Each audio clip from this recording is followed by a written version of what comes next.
this is Cyndi, and it's Art Journal Jazz. And two things that are different in this Art Journal Jazz. The first thing is that I'm going to use this envelope punch board. I've only used this one time in my life, but I'm going to use it again today, and I'm going to make a couple envelopes that we are going to use in this is the last page that we did. Now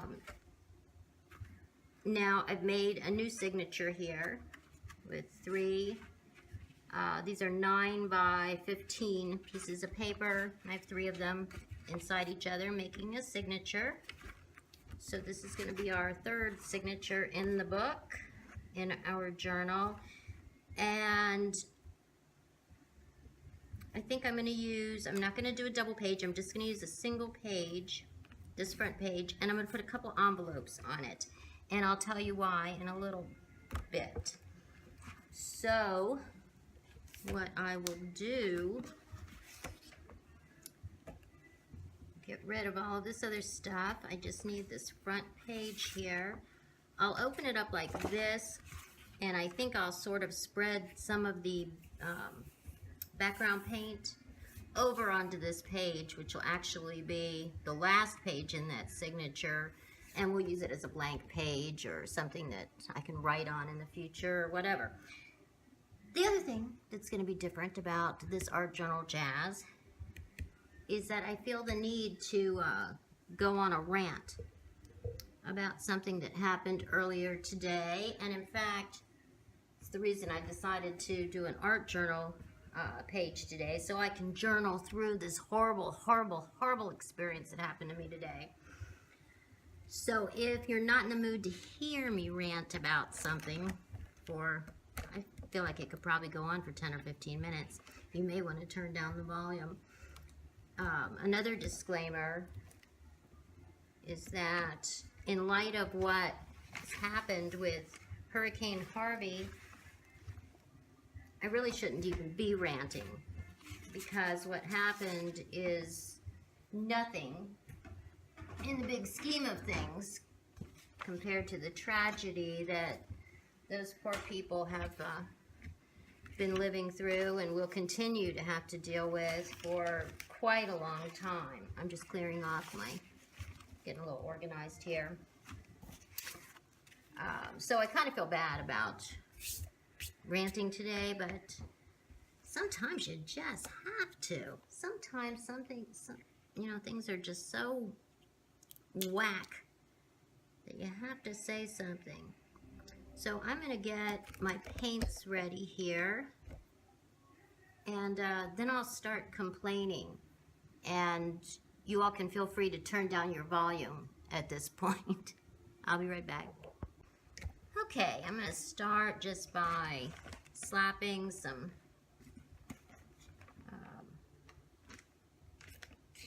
acrylic paint on here with, I don't know, I have a sponge brush and I have this palette knife. I'm just going to mess around for a while.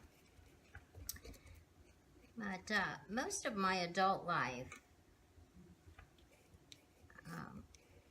I was managing people. Always dealing with clients, customers, but also managing people.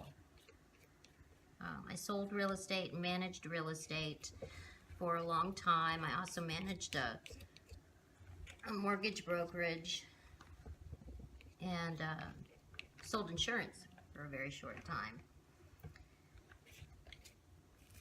And the one thing that I found, and let me tell you, I was, younger. I was put in positions of authority at a very early age, probably way too early, much earlier than I should have been. And looking back now, I can think of, so many mistakes that I made.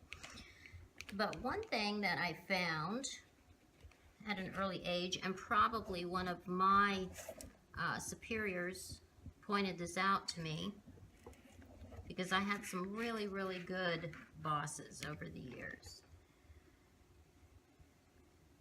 But if you give your employees,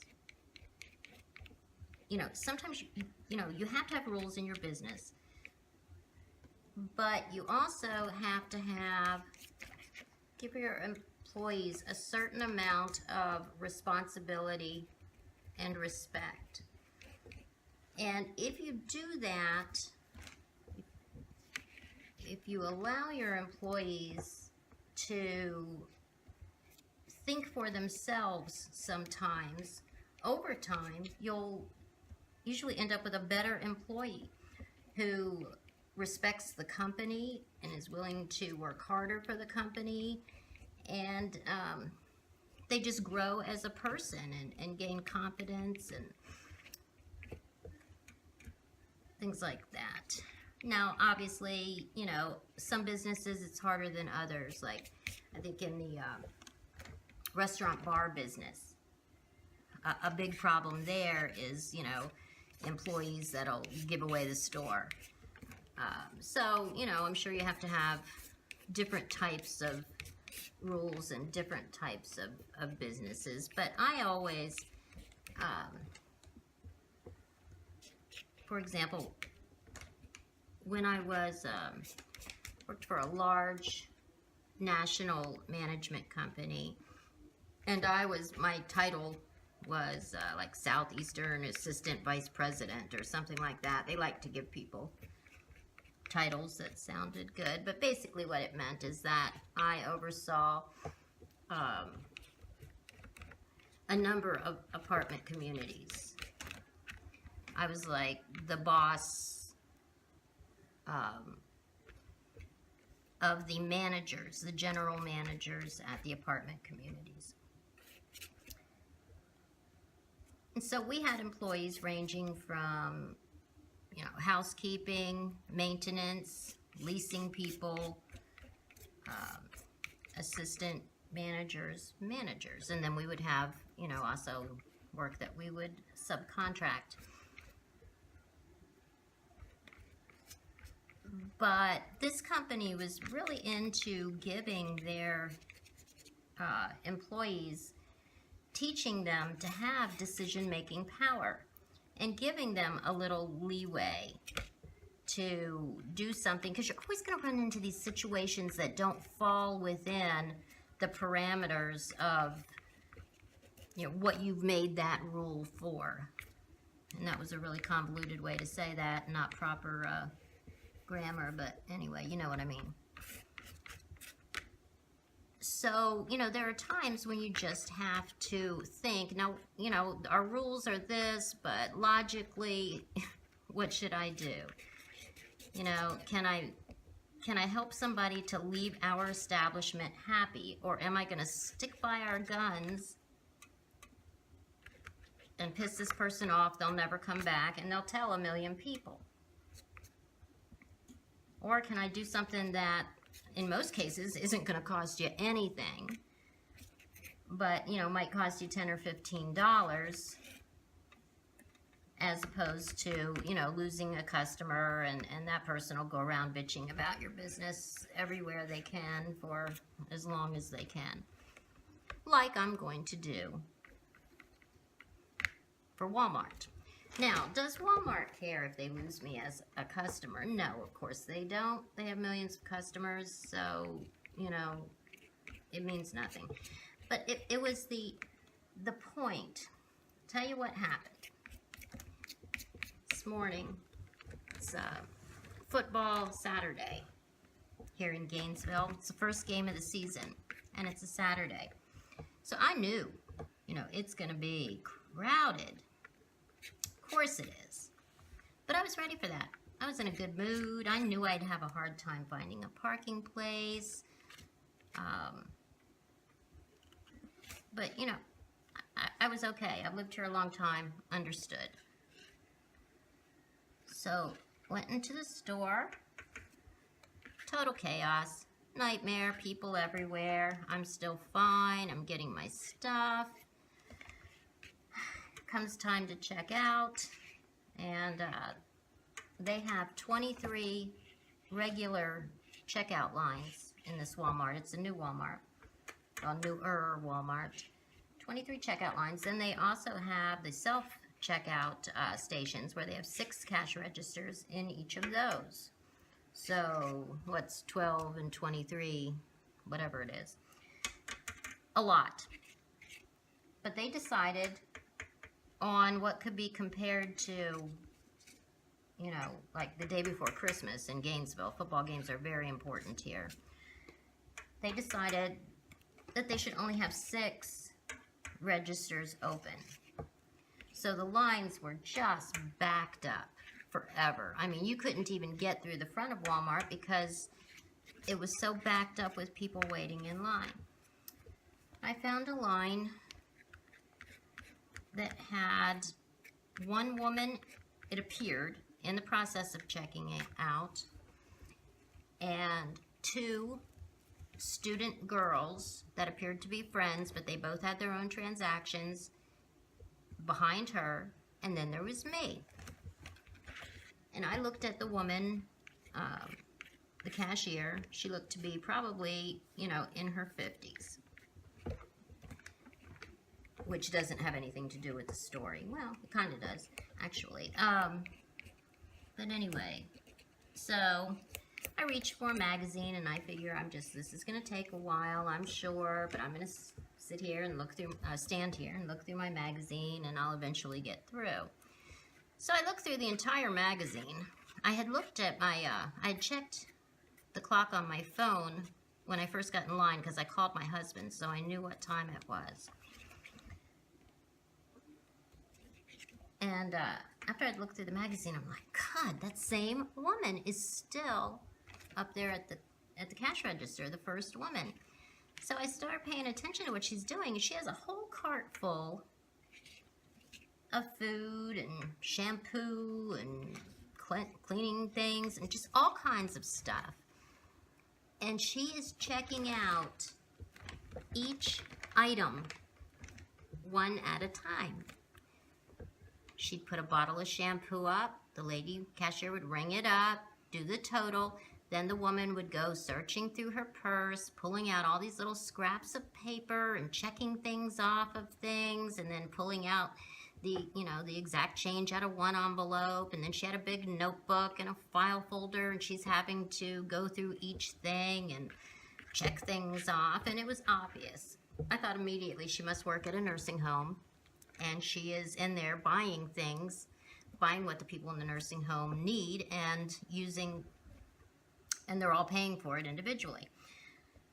Now I understand that's her job. She probably doesn't make a whole lot, or she may just be a volunteer. So I wasn't that irritated with her. I thought it was ridiculous that she would choose to do this at noon on game day, seeing all the people that were behind her, because by this time, I mean, there were probably 20 people and with baskets behind me lined up. It was just crazy. So I thought, you know, this is going to take forever, because some transactions she was using a debit card, some transactions she was using, you know, a credit card, or one she wrote a check, and, you know, there were some that she had little envelopes with, you know, dollar bills and change, and it was a nightmare, total nightmare. So finally, she gets out of there. I look at my watch, it's been 34 minutes. I've been in line for 34 minutes, and I'm just getting up there. I'm just going like this to put a little texture on here, because I'm going to make some flowers, so I may use this texture. I get up there, the lady, as the lady that was doing all the multiple transactions left, she says, I'll see you next Saturday. And then the cashier says to me, she comes in here every Saturday to do that. She works at a nursing home. I said, well, I figured she did work at a nursing home. But, you know, it might be better if you, when you see her coming and you know she's going to do that, close the line. Close the line so that people have the opportunity to go to another register. They don't get stuck in this hellish tunnel of people and baskets and kids crying and you can't get out. And she said, I'm not allowed to close the line. And of course, I'm a smart ass and mad at this point. So I said, but you are allowed to call and ask if you can close the line. Or since you know it's happening, maybe discuss it at the employee meeting or ask your supervisor at a different time. And this lady could go to customer service, you know, to do her transactions. You all could accommodate her in some other way. And especially since now it's football season, football games happen on Saturdays. So this is going to be an every Saturday thing for her. Well, she totally ignored that. So she's checking out my, I'm going to let this dry for a little bit. Actually, I'll let it dry, then I'll come back with my story. Okay, I'm back. And this isn't completely dry, but it's dry enough. I'm going to just try to put some little flowers here and there. So, where was I?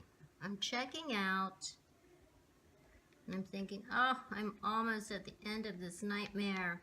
Well, my husband had called me and asked me to, since it was football Saturday, please get 2 4-packs of beer, which I did. They were in my cart. And she asked me for ID. Now, I'm 57. I look about 67. Have not aged well. As my husband likes to say, we didn't, how does he put it? We weren't on the sidelines. We actually took part in life, or some, I don't know, he says something like that, but indicating that, you know, we had a good time when we were younger. And that probably doesn't serve you well when you're older as far as aging. Anyway, beside the point. She asked for ID. Now, I had just grabbed my phone and my debit card when I went into Walmart because that's all I needed. So I was just going to get a few things and be on my way. So I'm thinking, certainly she's not going to enforce this rule. And I said, you know, I just brought my debit card in. I'm 57 years old. My birthday is, you know, June 7th, 1960. In light of the fact that I've been here over a half hour in line, I would appreciate it if you could just run the beer through and send me on my way. Oh, no, no, no, no, no. She wasn't going to have any part of that. No. That's the rule. That's the way it goes. Usually, I would have just taken the rest of the stuff and walked out. But since I was not in a really great mood at this point, because of everything that had transpired, I asked to speak to the manager. So she goes and she sends over the supervisor. And I would say, you know, like I think I said before, the cashier probably makes minimum wage, which is, I believe, $7.25. It's either $7.25 or $7.85 here in our area. The supervisor probably makes maybe $9, $10 an hour. So, you know, I feel for these people. You know, it used to be that it was really young people working as cashiers and stuff in Walmart, but it's not anymore. You know, it's older people because it's hard. You know, when the economy crashed, ever since then, it's been difficult for older people to find jobs. But anyway, So she comes up and I tell her the situation about the woman with, you know, checking out everything, one item at a time, and that I'd been there for 34 minutes. And she said, no, sorry, have to have ID. This is, you know, this is a night. I mean, this doesn't even make sense. It does not even make sense. So I asked to speak to the general manager. Wait for a little while, and this little 15-year-old kid, Jake, according to his name badge, Jake, the assistant manager, shows up. Tell the story to him. No, no, no, no. We cannot let you have that. Now, it's not like I'm asking, you know, if I could have it without paying. I'm just saying it's obvious that I'm well beyond 21 years old. Been waiting here forever. It's, you know, just make an exception. It's not like I come in there every day. Nope. Couldn't do it. Refused to do it. I said to Jake at one point, I said, so you do not have the authority to, you know, make a call when need be. Nope. So his employer does not trust him enough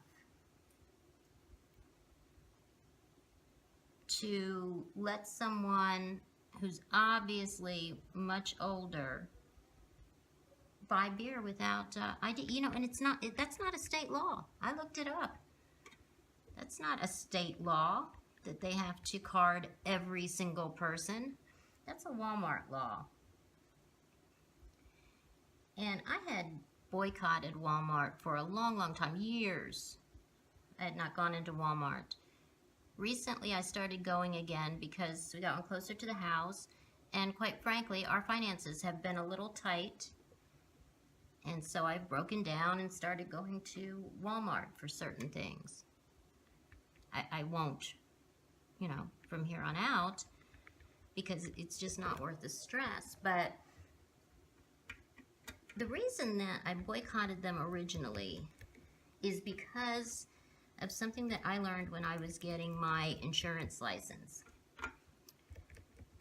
When you're getting any kind of license and you're taking the course, you know, they'll give you little case studies on why things are the way they are.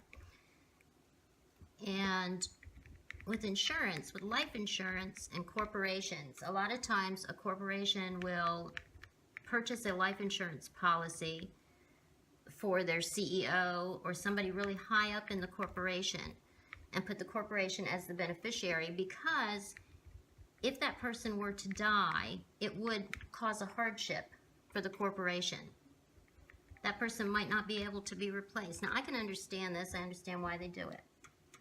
But they had to change the law on this. They actually had to write a new law because they found out that Walmart, for years, had been, whenever they hired anybody, the person who mops the floors, cashier, stock boy, anybody, they would buy a life insurance policy on them and put themselves as the beneficiary.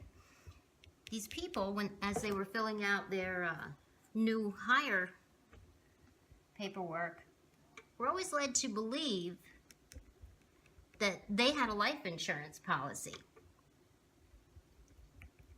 And their family, someone in their family was a beneficiary. But then something would happen, be a young kid, get into a car accident, the family would find out, oh no, that multi-million-dollar corporation, Walmart, is going to get the $10,000 that your family could so desperately use. They were actually making money off of the death of minimum wage employees. And fortunately, you know, someone found out about it, complained about it. I think they had to sue them, and then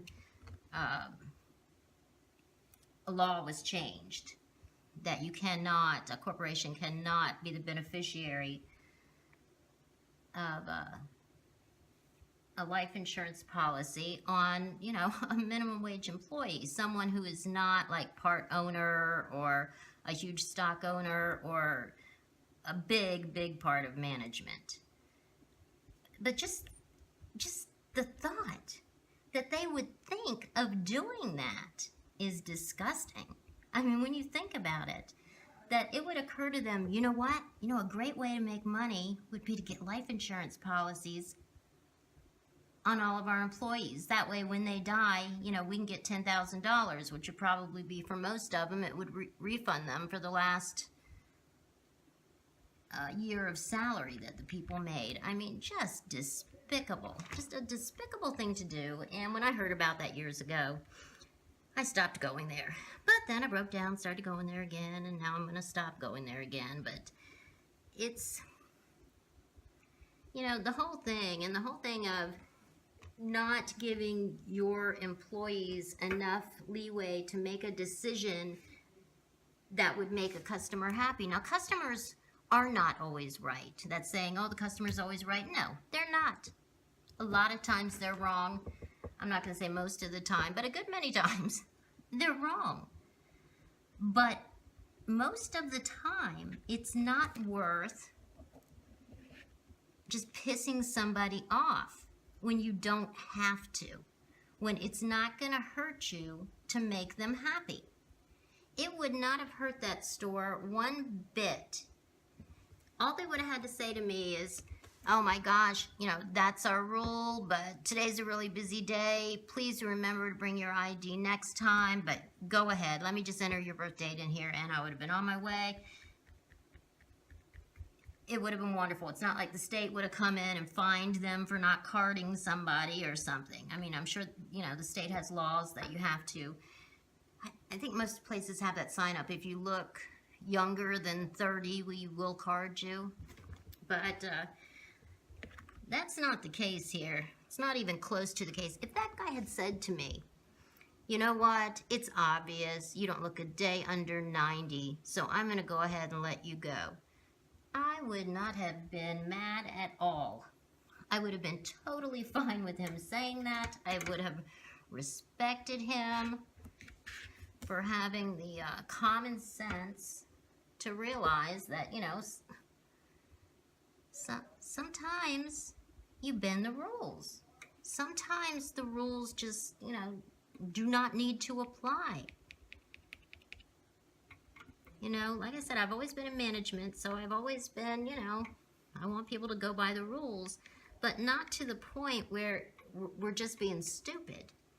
Most small mom and pop businesses, I've noticed, will usually give their employees some leeway to make, you know, spur-of-the-moment decisions.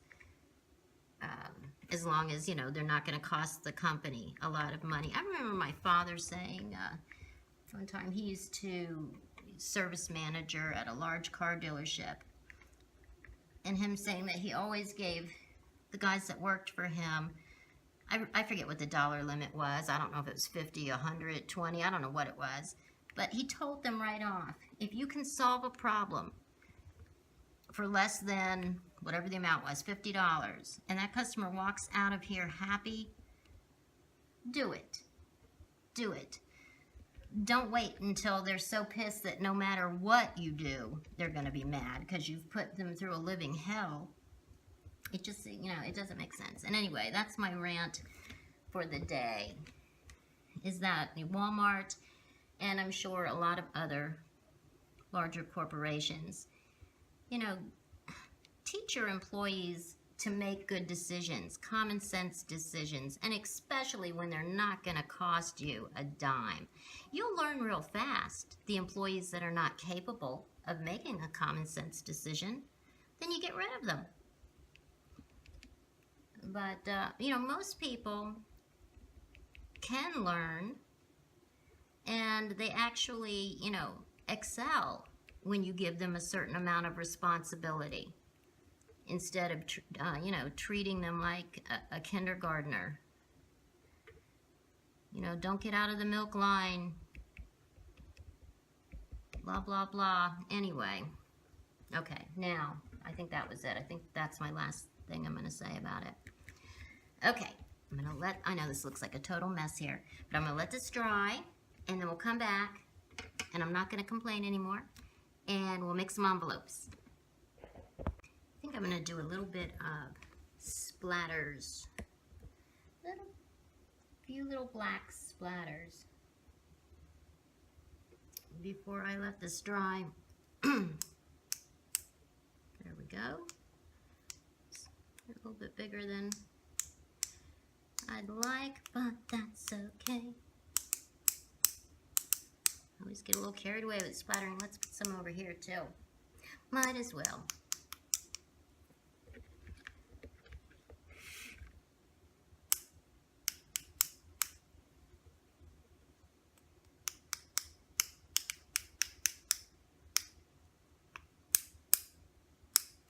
Why can't I ever make those nice little like lines of splatters? Nope. Can't do it. And that's enough splattering. So, okay, now we're going to let it dry. I'll be right back. Okay, now I've taken two gel press prints that I have in my gel press print stash. And let me get this water out of the way. And I want to make small envelopes. Everything's on this thing, this punch board. So I'm going to make 2" by 3.5" envelopes. So it says to cut your paper 5 by 5. So that's what I've done. Cut my paper 5 by 5. And I go to the score line 2 inches. So I'll put that there at 2 inches. And punch. And then we take this little thing that comes with it and we score. So I just go score like that. Okay. And it says rotate paper 90 degrees counterclockwise to the score, and then I put the score line here. Yeah, because it says align score mark with score guide. So here's our score mark. This little thing here, it's our score guide. And then we punch and score. Okay, rotate it again to our score line. Punch. Whoops, and I can't. It's so weird, the score line. It's hard to find it under there. There we go. It's not very deep, so it's kind of just hard to feel it. Okay, and then we do it again to our next score line right there. Align it and punch and score. Okay, so we do that and we end up with this. Then we take our little, make sure I'm on the camera, we round off our little corners. It has this corner punch thing on here.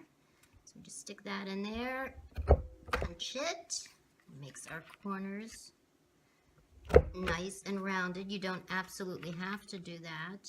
It's just whatever your personal preference is. Okay, so we have that. And then we make our envelope. Bend it in, bend it in, bend it up. Now, I saw one girl do this, and I like the way she did it. Instead of leaving it, okay, you could just, you know, leave it like that, and there you have your little, whoops, you have your little envelope. But she preferred to cut hers across here, and I like that too. So I'm going to do that to mine. So I'm just going to hold it up here. Well, maybe I'll draw a little, maybe I'll make some little marks to where it is so I can cut it straight. Cut it like from there to there.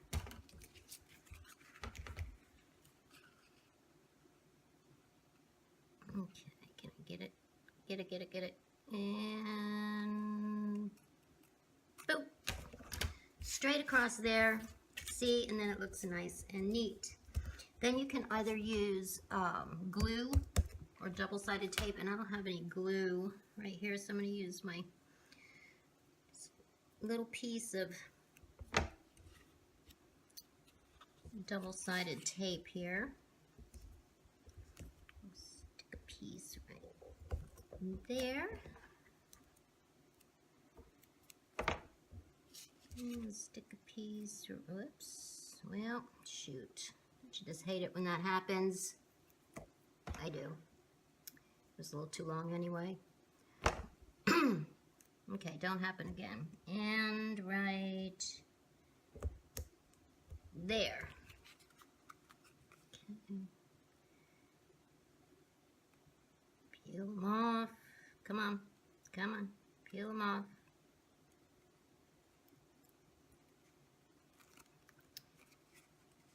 Come on. I hate this. I can't see because I don't have my overhead light on because it makes too much glare when I'm doing a video. Okay, so we do that and we have our little envelope. So I'm going to do the same thing with my other piece of paper, and I'll do that off camera. And then we'll take them and I'm going to put them on here somehow, maybe like there and there or there and there. I don't know. We'll figure it out. But I'll go ahead and make my other envelope and be right back. Okay, so I have my envelopes. I had to use a different piece of paper for this envelope because I realized as I was doing the other envelope that it wasn't cut exactly 5 by 5. It was sort of askew. Anyway, I'll do that. And my thought for this is that I'm going to have an envelope where I put just little snippets of good things. You know, good things that I think about. Write it on a little piece of paper and stick it in here. And then crap like Walmart and aggravating things, I'll write those and I'll put it in here. Then eventually I'll rip this off and like dramatically burn it in a fire or something. But so I was thinking maybe I should have maybe a little pocket over here. Maybe use this paper or something, make a little pocket where I could keep my little strips of paper. Let's see. I don't know if this would be wide enough to stick paper in. I guess it probably would if I were doing just thin strips, thin long strips. So, okay, I think I'll do that. Let me cut off a little bit and maybe do it like that. And I'll just attach that with double-sided tape. But I was thinking before I attach these things, I want to just add something to this. So I pulled out a music sheet, and I have I guess it's like a French, how to speak French school book. So I pulled a page out of that. Let's just rip this. And maybe I will just cut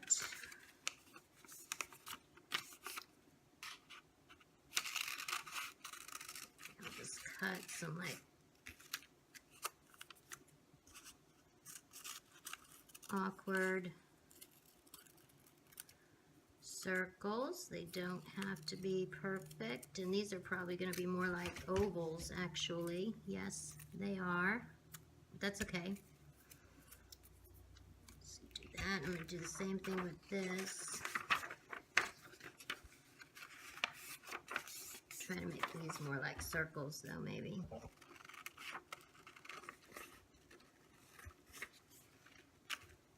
So more like a circle. Well, we're a little bit closer, aren't we? Well, But, you know, just do a little collage. Here and there. Go like this and like that and like this and like this. And then when I have my envelopes on, what will it look like? It will look like that. Yeah, something like this. Okay. Mod Podge. Mod Podge. Ugh. I never clean off the top of this, so it's always all stuck up. It's always stuck up. And just use our finger.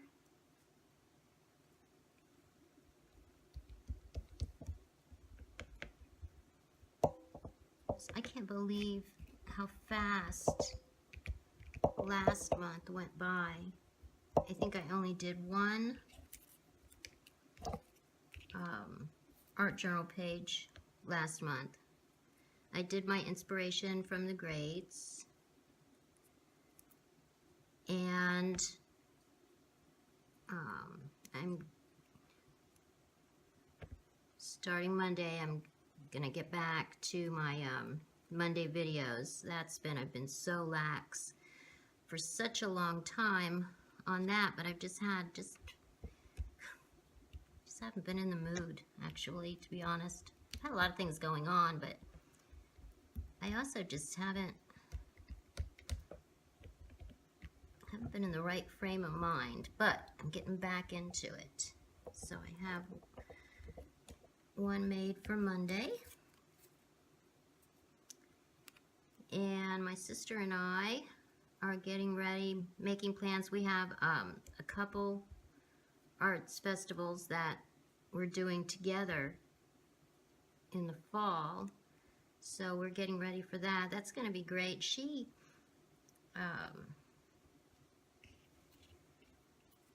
her art is totally different than mine. She paints, but she's also painting on glass, so she's making some glasses and candle holders and things like that, and then she's taking some of her larger paintings and is going to reduce them and make prints and cards and things. And this will be the first time that she's put her art, you know, try to sell her art in an arts festival, so it'll be interesting to see what happens. And we're just going to share a booth. Hopefully it'll be good and the weather will be nice, because in Florida they just don't have any art festivals during the summer because it's just too hot. People can't handle it being outside. I mean, it's miserable. The heat index is well over 100 every day. Just awful.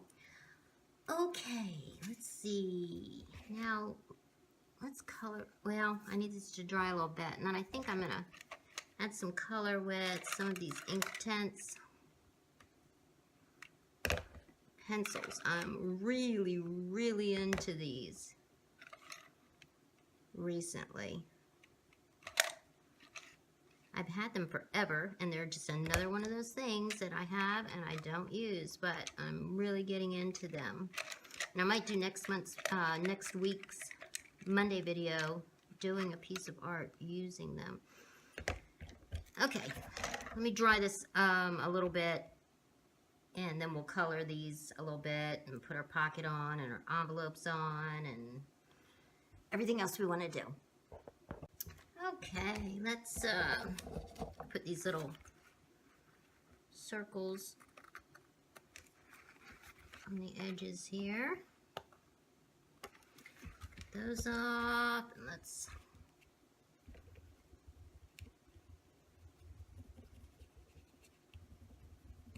just color around a little bit.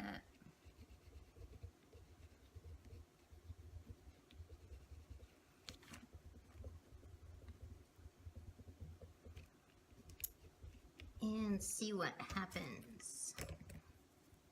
Brush and add a little water. think this is Shiraz. Not a super vibrant color, but we're just add a little color. Add a little color here and there. Like that.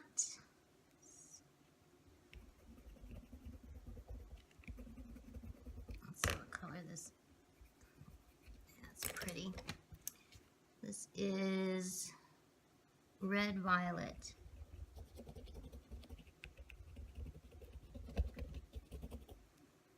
These are just a super easy way to add color to something. Of course, I could have, I'm ripping my paper a little bit because I could have, definitely could have let the Mod Podge dry a little bit more, but that's all right. That's okay. Let's see what else we've got here. A darker blue. Yeah, definitely should have let it dry, but I get too impatient. Way, way too impatient.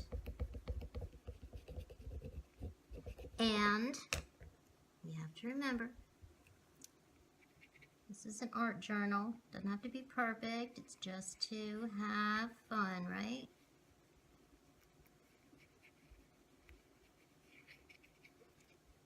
This is exactly what it's for, just to play around. What's this? Violet.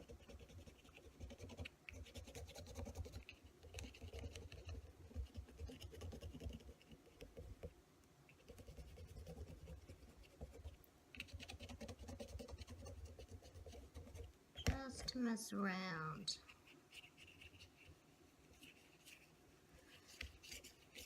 There we go.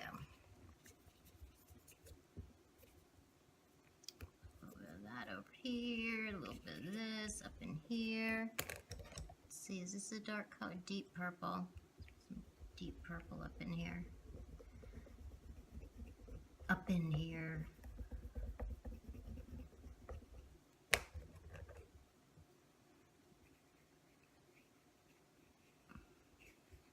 This looks more blue than purple. There's a color in here that's just called dark. Let me see if I can find it. Okay, yeah, dark wash. And this is great for doing shading around things.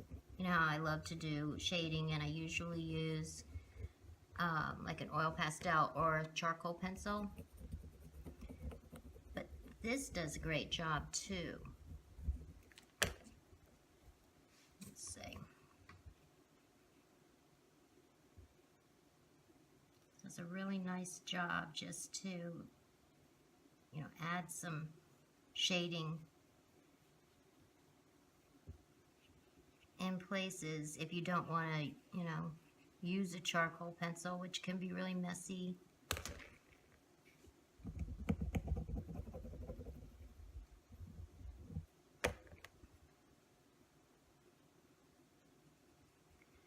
Yeah, one of these days I'm really going to investigate these Inktense pencils a little bit more and find out exactly what you can do with them. Because like I said, I rarely ever use them, and you know, I'm sure that there are a lot of things that I could be using them for. And just don't. There we go. Oh, let's shade these a little bit. And then it'll be time to glue on our envelopes and little pocket.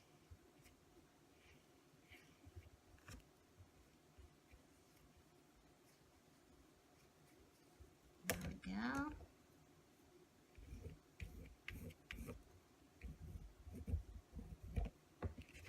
See, you can also can use these just to do I could do some weird flowers with them.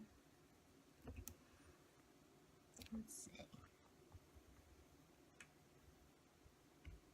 Of course, this would be a lot nicer if I didn't have all this matte medium everywhere, which kind of messes things up, but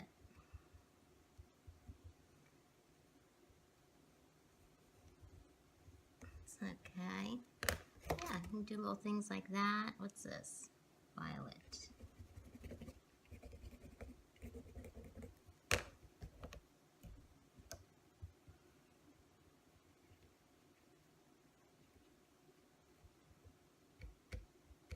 Make some little dots.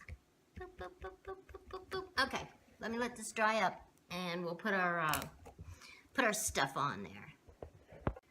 Okay, I'm back, and I did a couple things, not on the camera, because I was charging my phone and I couldn't, I don't know, I just wanted to keep going. All I did was, I did a little stamping here with this stamp and some archival ink. And then I found this, this little scrap of a print of a piece of art, and actually I think this is what I used on my last page, but I found this little rectangle, so I figured, well, I'll use that for my pocket.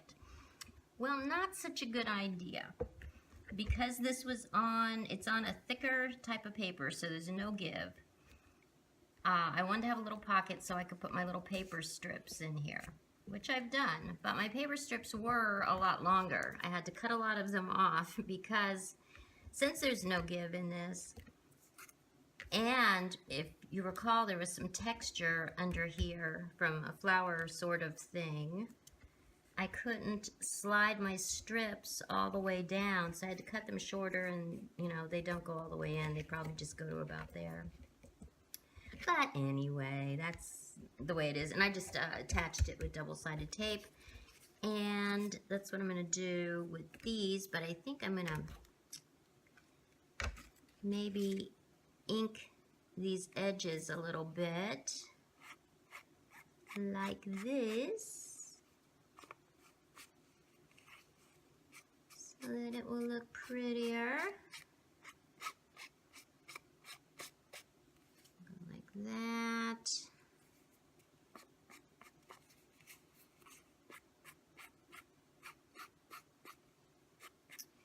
And like this.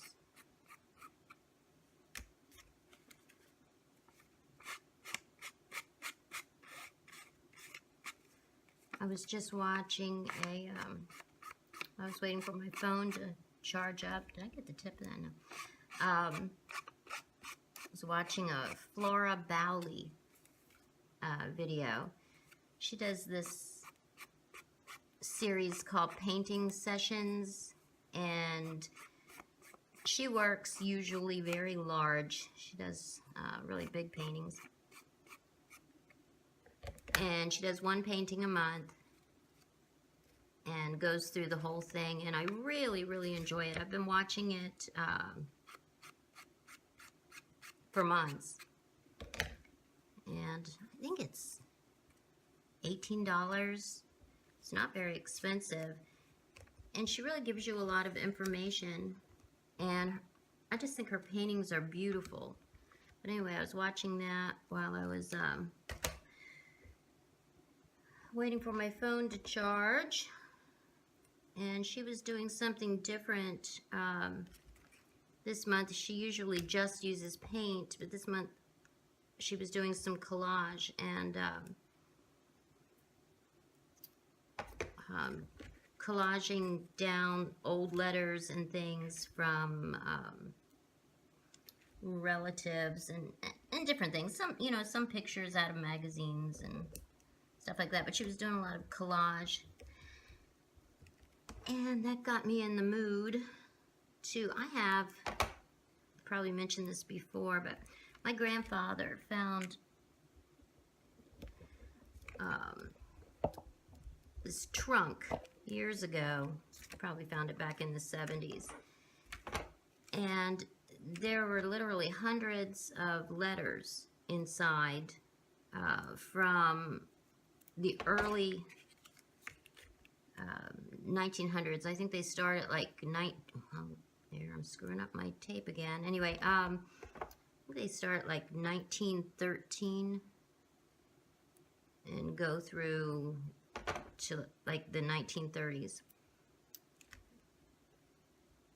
And they're really, really interesting because there's a lot of love letters in there between this guy and several women. And, you know, correspondence about his business dealings. He worked for the Florsheim Shoe Company. But there's all kinds of cool stuff in there. Postcards and little bills and invoices and, of course, the love letters. And so that got me thinking, I need to do a big collage like Flora Bali.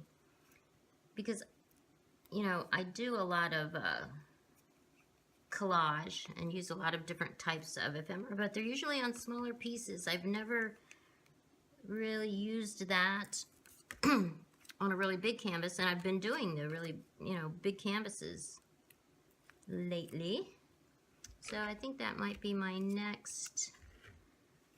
I work on that later on today. Digging out those letters, and I love rereading them. They're pretty cool because, you know, people never change. People are the same. These I love, you know, this one girl especially that he was seeing very early on. She was, her letters were so dramatic. And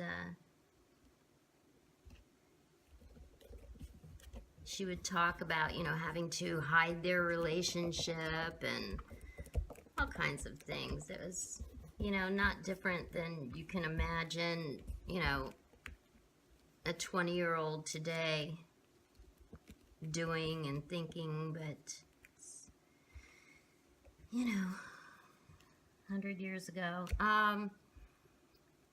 Okay, now, let's see. Let me get my, I wish I had some way to close these little things. I was thinking about using these little, and that's why I didn't put tape across the bottom. I was thinking maybe use these little baby clothespins. That looks kind of stupid, but that's what I'm gonna use for right now. And let's see. I was looking for my black oil pastel, but I do not have it, so I'll just use this Vine charcoal. And I'll seal over this. Take these off for right now. Oh wow, I've got to put the words on here too. Just forgot about that. Let's see. Let's do this. Give this a little shading.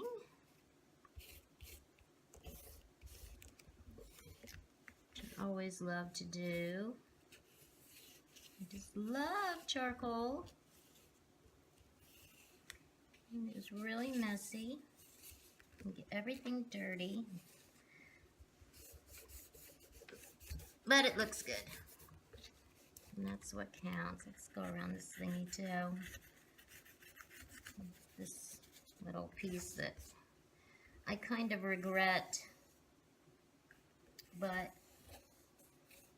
that's the way it goes.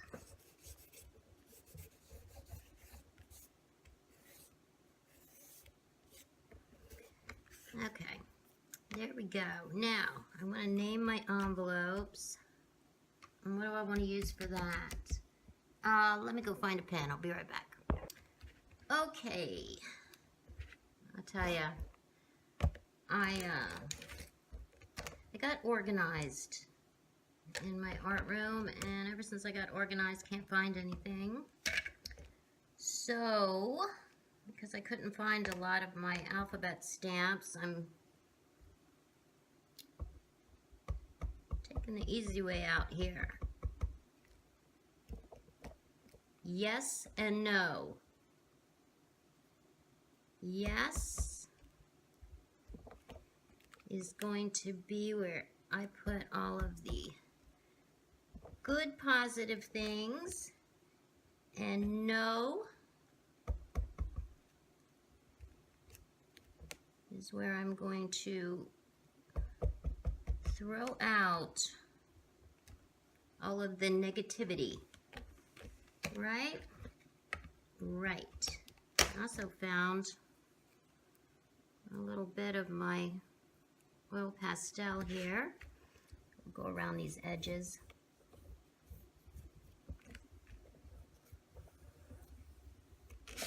Go around these edges a little bit.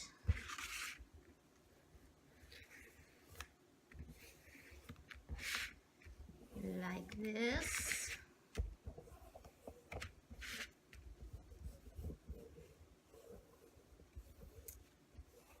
Okay, and let's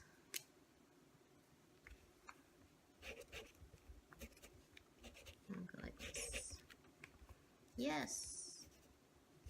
No. And let's write a couple things. So this is my thought. In my yes pile, envelope, I'll put things that are good.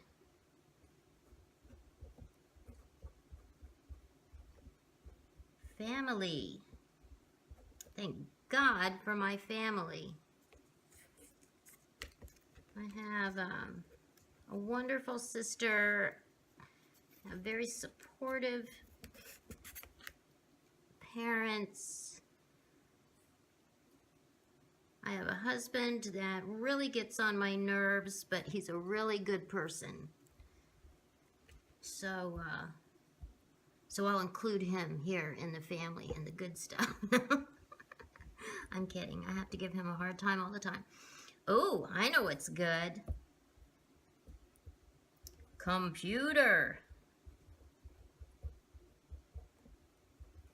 Repaired. That was a nightmare. I was computerless for a week. And that was horrible. And I feel terrible about the fact that I am so addicted that I need a computer so badly. I mean, it was horrible. Horrible. Okay. And then when I think of good things, I'll write them down and I'll shove them in my little envelope here. Of course, you know, this is kind of tight. I may have to try to loosen it up a little bit. And then the negative things that I'm going to write down and then not think about again. Walmart. They are off the team. They're off the team. And now I've ranted about it, and I'm not going to carry on about it anymore. Hey, this envelope's a lot looser. Not going to carry on about that anymore. Off the team. It's in my no envelope. It's over. So that's my thing here. Have my little things, little strip when I think about it. When I'm going through my journal and I think of something, I'll just stick it in one of these envelopes, and then someday I'll rip this no envelope off and I'll set it on fire. Yeah, that would be really dramatic, wouldn't it? Okay, let's put my date on here.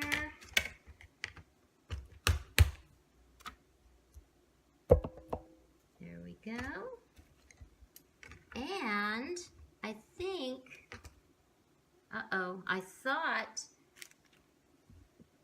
that I actually had my stapler out this time. I went, oh, I see it. It's way over here. Let me get it really fast.